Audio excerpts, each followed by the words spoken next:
आउज़ुबिल्लाहिमिनश्शैतानिर्रजीम बिस्मिल्लाहिर्रहमानिर्रहीम। अस्सलाम वालेकुम स्टूडेंट्स। आज हम पढ़ेंगे आपकी बुक का एक्सरसाइज का क्वेश्चन नंबर 9 और ये है यूनिट नंबर 7। हमने प्रीवियस लेक्चर में पढ़ा था रिड्यूसिंग और ऑक्सीडाइजिंग एजेंट के बारे में और उससे रिलेटेड हमने एग्जांपल्स की थी।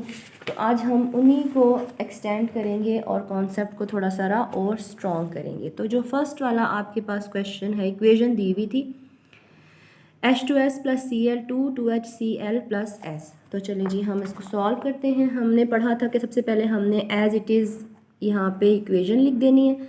नेक्स्ट स्टेप में हमने इनके ऑक्सीडेशन नंबर्स लिख देने हैं ऊपर। हाइड्रोजन ग्रुप नंबर 1 से बिलोंग करता है, 2 एटम है इसके ऊपर, तो 2 और +1 आ जाएगा। और सल्फ़र चूँकि ग्रुप नंबर 6 से बिलोंग करता है तो इसके ऊपर -2 का चार्ज आ जाएगा। और क्लोरीन मोनोटॉमिक है, फ्री स्टेट में है, 0 आ जाएगा इसके ऊपर। HCl में हमारे पास क्लोरीन हाइड्रोजन ग्रुप नंबर 1 से बिलोंग करता है, इसके ऊपर +1 का चार्ज आ जाएगा।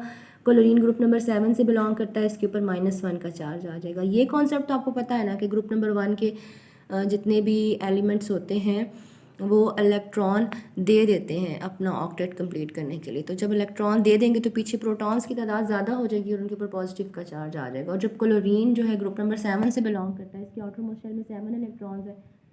7 इलेक्ट्रॉन्स तो ये किसी को नहीं देगा, एक इलेक्ट्रॉन खींच लेगा, हाईली इलेक्ट्रोनेगेटिव होते हैं। ये मैं आपका कॉन्सेप्ट रिपीट कर रही हूँ। तो इसके ऊपर -1 का चार्ज आ जाएगा क्योंकि इलेक्ट्रॉन ले लेंगे ना, तो अब number of electrons as number of proton ज़्यादा हो जाएंगे। पहले जितने प्रोटॉन थे उतने इलेक्ट्रॉन थे, तो खैर इसके ऊपर फिर -1 का चार्ज आ जाएगा। तो ये हमने लिख लिया क्लोरीन के लिए कि ये -1 है। सल्फ़र मोनोटॉमिक है, 0 हो गया। अब हम देखते हैं सल्फ़र के बारे में कि सल्फ़र के साथ क्या हुआ। सल्फ़र का -2 से 0 पे गया, इसका मतलब कि ये इंक्रीज़ हुआ, माइनस से 0 पे गया तो इंक्रीज़ हुआ। इंक्रीज़ होता है तो ऑक्सीडाइज़ होता है, ऑक्सीडाइज़ होगा तो रिड्यूसिंग एजेंट होगा। तो सल्फ़र चूँकि H2S में है तो H2S जो है वो एक रिड्यूसिंग एजेंट है। नेक्स्ट क्लोरीन को देखते हैं, ये 0 है और 0 से -1 पे गया, इसका मतलब ये डिक्रीज़ हुआ है। 0 से -1 पे गया, डिक्रीज़ हुआ तो रिडक्शन हुई, रिडक्शन होगी तो ये फिर आपके पास ऑक्सीडाइजिंग एजेंट होगा। नेक्स्ट हमारे पास दूसरा क्वेश्चन है which is 2FeCl2 plus Cl2 2FeCl3।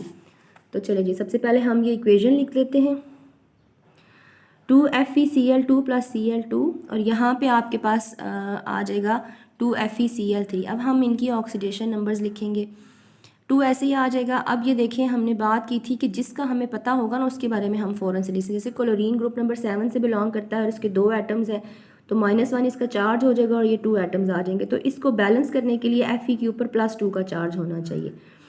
2 1s are -2 हो जाएगा, तो यहाँ पे +2 आ जाएगा।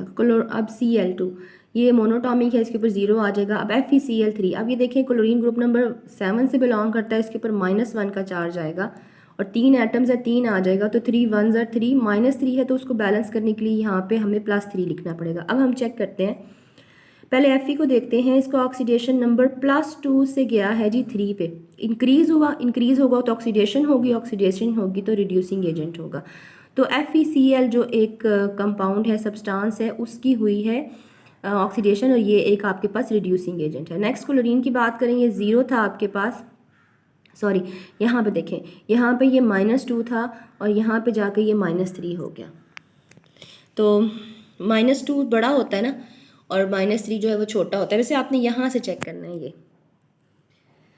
0 से, सॉरी उससे भी यही आता है, ये 0 से चेक करना है, लेकिन उसका तो हम फैसला कर चुके हैं ना कि ये रिड्यूसिंग एजेंट है।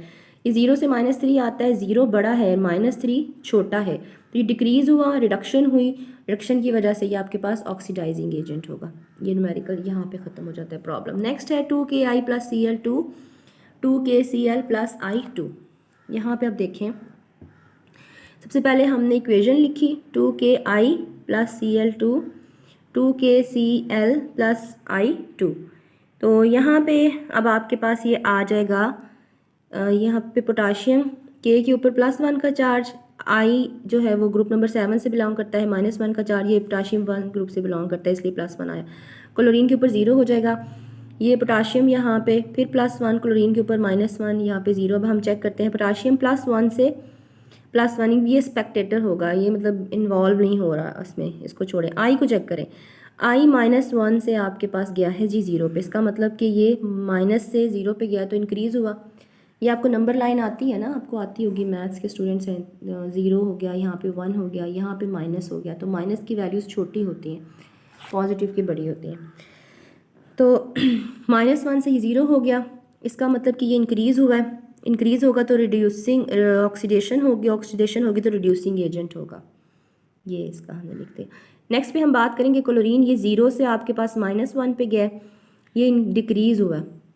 डिक्रीज़ होगा तो रिडक्शन होगी, रिडक्शन होगी तो ऑक्सीडाइजिंग एजेंट होगा। ये देखें ऐसे करके आपने लिखा, डिक्रीज़ होगा, रिडक्शन होगी तो फिर ऑक्सीडाइजिंग एजेंट होगा। मैंने इकट्ठा लिख दिया, आप यहाँ पे लिखिएगा, its oxidation number is increase, so it oxidation will happen and it will be a reducing agent. ये कॉमा लगा दीजिएगा। ओके, नेक्स्ट है आपके पास